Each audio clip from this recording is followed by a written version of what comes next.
And I've spent my whole career in technology commercialization. I did about 10 years with NASA, primarily with Johnson Space Center, taking JSC technologies into the marketplace, and about 15 years at Texas A&M. And I'm Mr. Cornwell, not Dr. Cornwell. I have a marketing undergrad, an MBA. I'm the furthest thing from an engineer or a scientist that you can imagine. And so what I want to talk about today is a methodology, the business model canvas, a methodology to frame your thinking. Just like I think Phil's going to talk about framing your thinking around the scientific development, scientific pathway to get to the product profile that is going to be most interesting to the FDA and to the marketplace. Similar kind of concept for your business, because your business and your product are two different things. And it's really important to understand you have different customers, they have different drivers, they have different wants and different needs. And if you don't understand that, you can get blindsided and surprised. And trust me, in business, surprises are rarely fun. And so what I want to talk about is the business model canvas. How many folks in here have even heard this phrase or have gone through this kind of one? Okay, one. All right, so the business model canvas is essentially a foundational kind of thinking that is going around. It's kind of like the flavor of the month in entrepreneurial worlds and fundraising world right now. And in fact, it is the foundational kind of thinking that's being done with the National Science Foundation Innovation Corps program, training folks exactly like yourselves in how to think about the market early on in technology development and early on in business development. Understanding, the NSF, understanding that it's more than the science. You have to have a business understanding about what the science is doing. And so what we're going to be talking about today is common language. If you go talk to people, if you go to the Houston Angel Network, you'll hear people asking about your business model canvas. Sometimes you'll even see people present their business model canvas. If you go talk to other investors, same kind of thing. You go through an I-Corps program run by the National Science Foundation to help scientists understand how to do market research. You're going to get trained in the business model canvas. So this is not some Brett Cornwell invention. This is something that is common language. It is simply a way to help you as a potential entrepreneur or an inventor who may be engaged with an entrepreneur to answer questions, to raise to the surface the assumptions that you all have in your head about the market, the competition, the need, how you're going to get into the market, how you're going to make money, all those things that are in your head. This is just simply a way of getting that on paper. So it's obvious to everyone on the team what you're actually doing. And it also helps you understand, you and the other people on your team, understand what are the kinds of things you need to be learning from the marketplace to help fill in the business model canvas. Because I guarantee you, day one, your assumptions about who your customers are, who your competition is, what your product's going to be, what your costing has to be, where you're going to get money, those assumptions day one, almost all of them are going to be wrong. And the trick is to figure out which ones are critically wrong and which ones are just a little bit wrong. And so the business model canvas is really a way of asking questions. And it's best done at the very earliest stages of the business, pre-business. Because if you're pivoting an idea, changing direction with an idea, well, that's just an idea. If you're pivoting 2 years into a business and you finally realize that, you know, we don't need all this lab equipment, we don't need all these people with white lab coats, we can outsource that. If you do that 2 years into your business, that pivot is a hell of a lot harder to do. And so this should be the kind of thinking, the kinds of question asking that should be done early on in your business. And the business model addresses the offer, infrastructure that's needed, and financial viability associated with the business. And I am talking about the business. Phil, in his presentation, will talk a lot more about the product, the science, the chemical, the molecule, and how that needs to be shaped and how you need to present that to the FDA and so on. I'm talking about the business, because the business and the drug are different. And the way you think about who your customers are, how you're going to get it financed, how they're going to make money, it's different depending on what you're trying to accomplish. And so this business model canvas, it's just that. It is a canvas. And literally, when I go through exercises with businesses, with entrepreneurs, with inventors, We'll print something like this, we'll write something like this up on the whiteboard and hand out a whole bunch of Post-it notes. And then have you guys, the people on the team, okay, who do you think your customers are? Who do you think the channels are? Who do you think or what do you think the value proposition is? To get these ideas out of your head on paper, visible for everybody else on your team to see. And it's this creative process of trying to tease out your assumptions, not facts, your assumptions about the marketplace. And so this business model canvas covers these 9 key areas for any business. And early on, some of these areas will be easier to fill in than others, or at least you'll think you'll know the answers more than others. But it's important to understand that all of these are important to your business. And they really cover key areas of the customer, the offer, infrastructure, and the financial ability of a business. Now, you may be thinking, well, if I'm developing a drug, who's my customer? Well, of course, my customer is going to be the patient who's going to take my drug. Let's back up. Your business. Who's the customer for your business? Many biotechs, you may never even plan on selling a drug or selling a device. Your customer is big pharma. Your customer is somebody that's going to buy you. And so if that's your customer, what they care about, what they need, how they make money, how you make money, it's different. Day one, when you start your business, who's your customer? It's not a physician. It's not big pharma. Day one, it may be venture capital.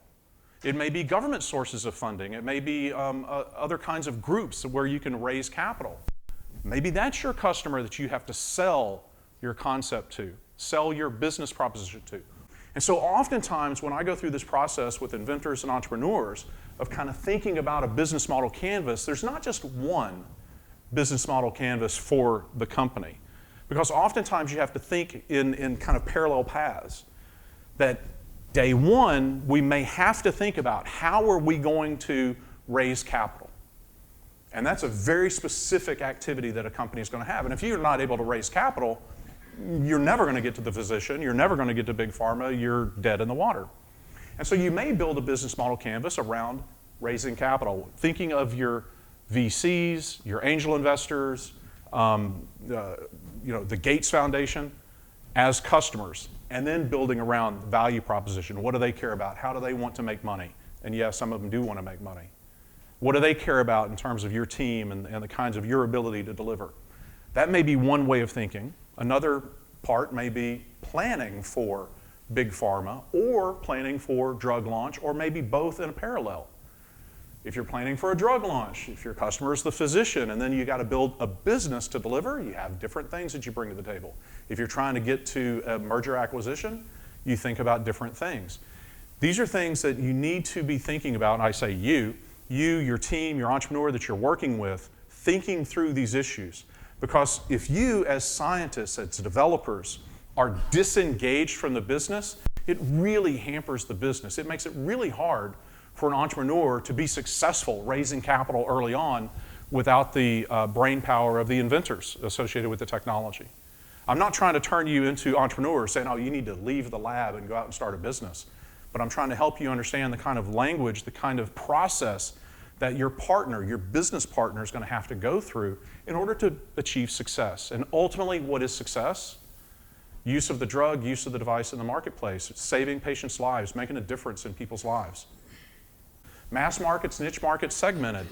Now, if you think about this in terms of products, it starts to, oh, well, I can see, am I going after, a certain type of a customer or so on. But even if you're talking about capital, are you going after angel investors? Well, angel investors are really niche kind of players. There are some angel investors that will be interested in you and a lot that will not. There will be some foundations that will be interested in funding things and some that will not. There will be some government agencies that will be and some that will not. What do they really want? I cannot tell you how many times I've worked with inventors across all different kinds of technologies, because I deal with every kind of technology that Texas A&M works on, from peanuts to new drugs to new medical devices to take your pick. But one area that a lot of inventors get wrong is their assumption about what the market wants. The value proposition that the inventor thinks the market wants may be different than what the market really wants. I was working with an inventor on a essentially a financial tool to better balance a stock portfolio. And their assumption was long-term investors, think like retirement fund investors, long-term investors cared about the long-term return. Makes sense. I've got a 30-year time horizon. If I can show you a greater return over 30 years, you're going to love me.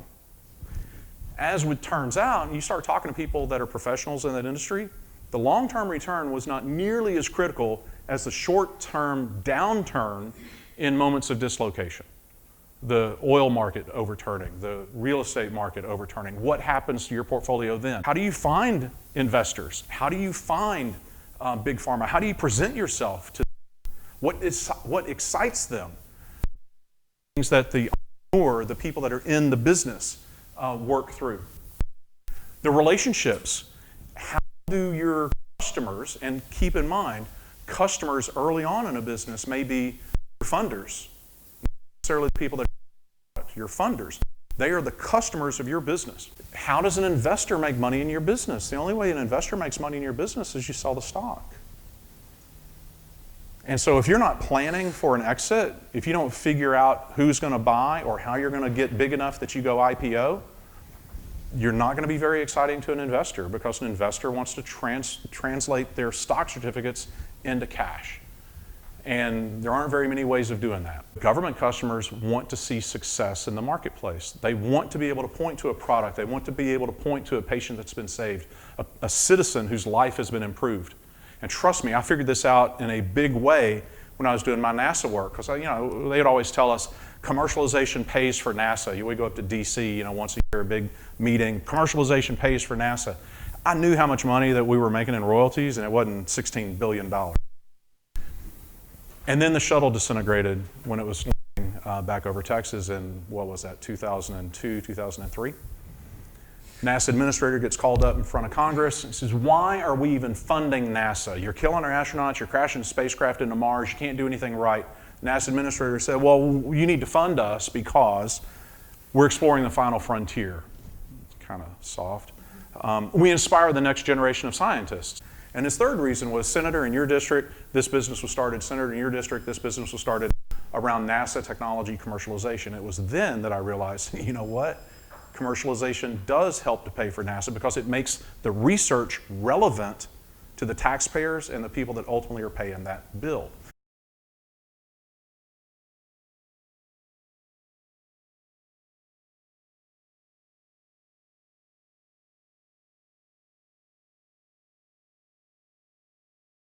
Key activities. What do you need to do to get this product to the market, to get an investor excited about your business? Whether you're getting into the marketplace with a product, or you're going into the marketplace through big pharma, or you're trying to get your initial customer that funding, and the cost structure associated with your business.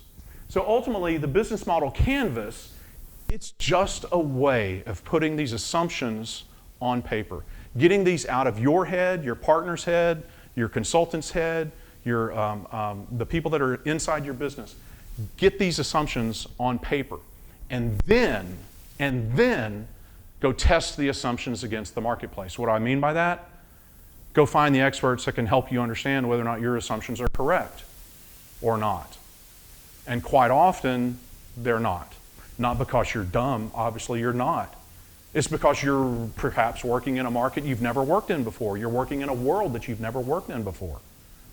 And what you think is true from the outside in, what you think is true from the people you talk to at the scientific conferences, is different from what the truth may be when people are talking in the boardrooms.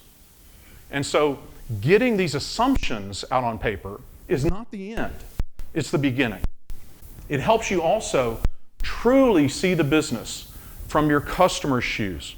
What does an investor care about? What motivates an investor? What scares an investor? What motivates big pharma? What scares big pharma? Why would they be interested in you? Why would they not be interested in you?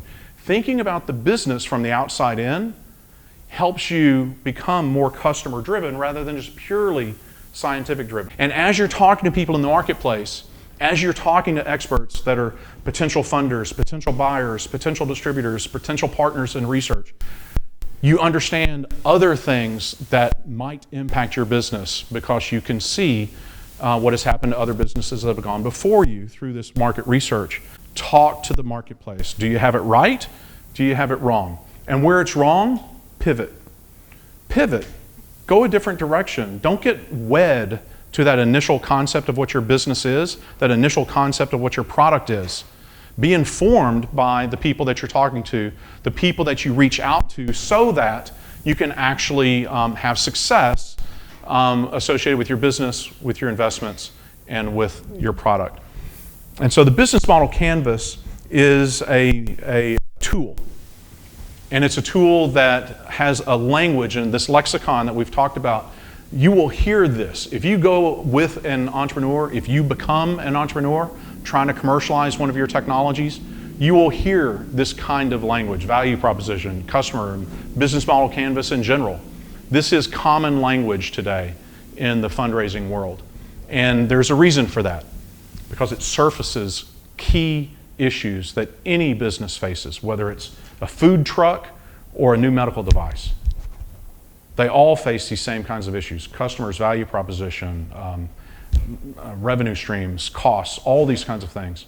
And it's critical for you as researchers to understand what your business partner is trying to work towards and put yourself in a position to be an asset to the business and your business partner trying to commercialize your technology.